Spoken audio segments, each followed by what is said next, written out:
today on 15 on 15.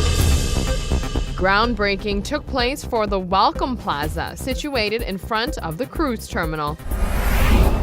Plus, a computer can determine plenty about you based on your likes on Facebook. Also, other topics were discussed at the interparliamentary meeting regarding power play between the islands and the Dutch kingdom.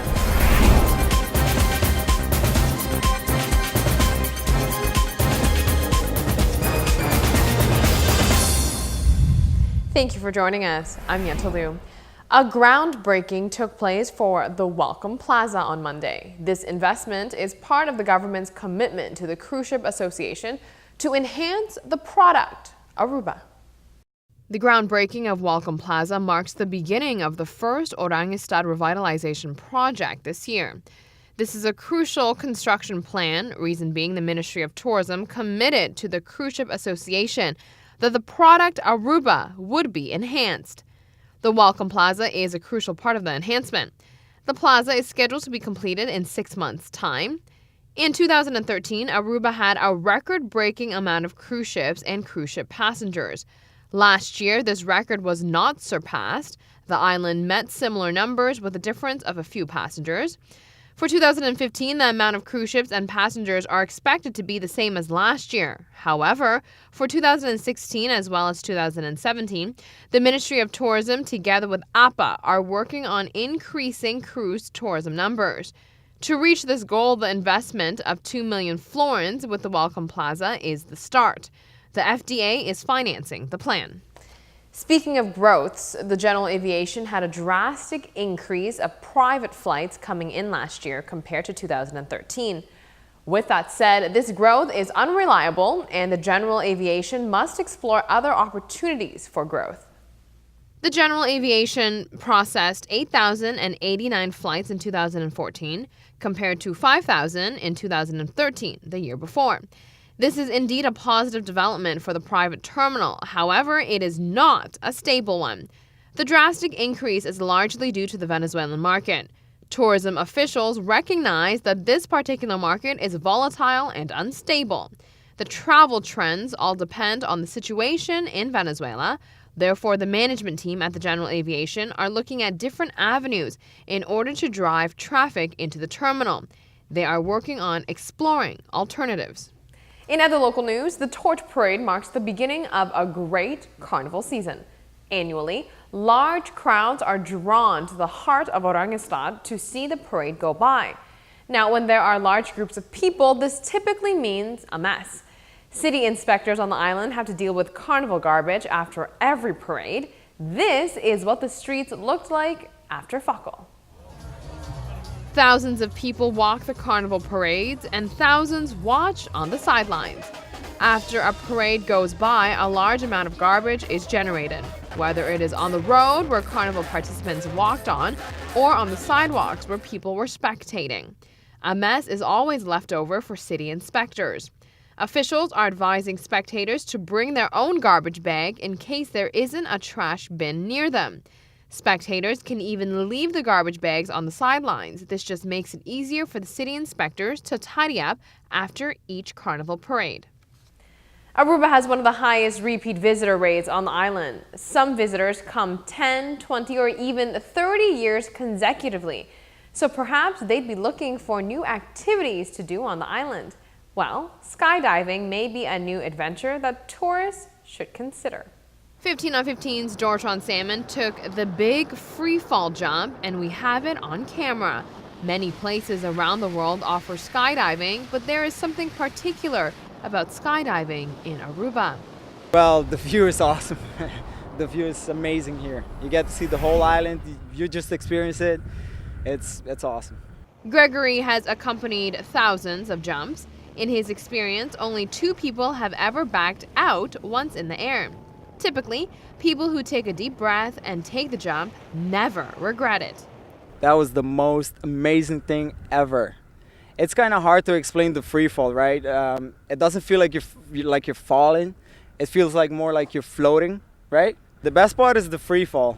You get the nice adrenaline pump going, and once the parachute open, you get that nice quiet feeling, enjoy the view of the island. It's nice.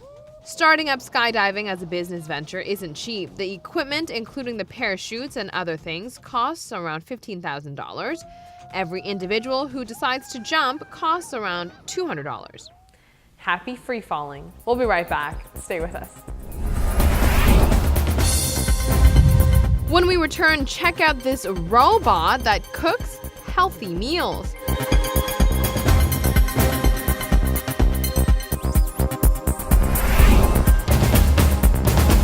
Welcome back from the break, and thanks for staying tuned to 15 on 15.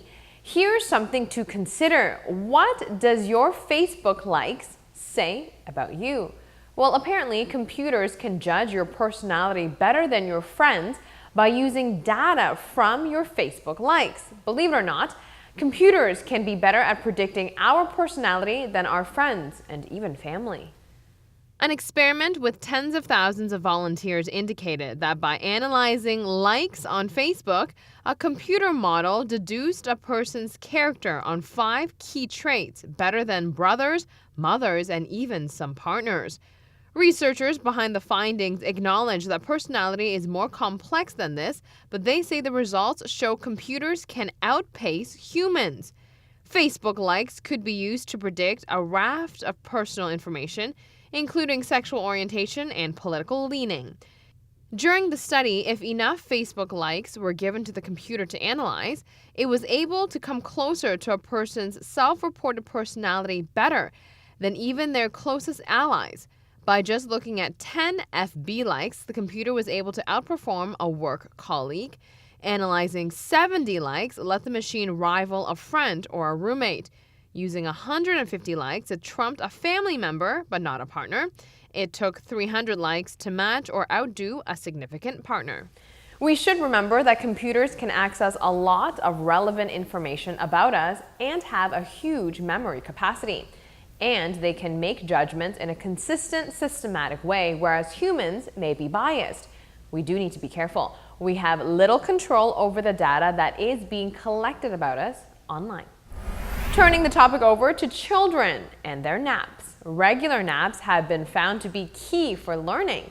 Scientists say a lengthy nap is the key to learning a memory in early life. Trials with 216 babies up to 12 months old indicated they were unable to remember new tasks if they did not have a lengthy sleep soon afterwards. A team of researchers suggested the best time to learn may be just before sleep and emphasized the importance of reading at bedtime. Experts said sleep may be much more important in early years than at other ages. People spend more of their time asleep as babies than at any other point in their lives. In the study, babies were able to recall activities and mimic things they had just learned after a substantial nap. Moving forward, if you're like me and would prefer not to eat than have to cook, then this next invention is for you. There is a futuristic machine that will make a healthy meal for you with just a push of a button. Check this out. Wouldn't it be great if at a push of a button we can have full meals prepared for us? Cue in a food robot. The cookie here is a concept introduced by Serenity Kitchen on Indiegogo. It serves as a robot that can actually prepare full meals for you. All you have to do is load up the ingredients. This food robot would work with an app on your smartphone. This is how easy it would be. Cookie, make me some food. What would you like to make tonight? You have 40 ingredients in your fridge. You can make the following dishes. Your favorite is highlighted at the top. I think I'll have the gluten-free sun noodle egg ramen with organic carrots and chives. Can you make it ready by 5 p.m. when I'm home from school? Sound like a plan. Let me know as you're going to be late. Actually, I forgot that I have a dance recital. Can we make it at 6:30 p.m.? That works. Your dinner will be ready by 6:30 p.m. That's great. Thanks, Cookie. Before you get too excited, the cookie is still in production and is not yet on the market. Let's take a very quick break. This is what's coming up next for you. After the break, we'll discuss positive developments from the inter-parliamentary meetings.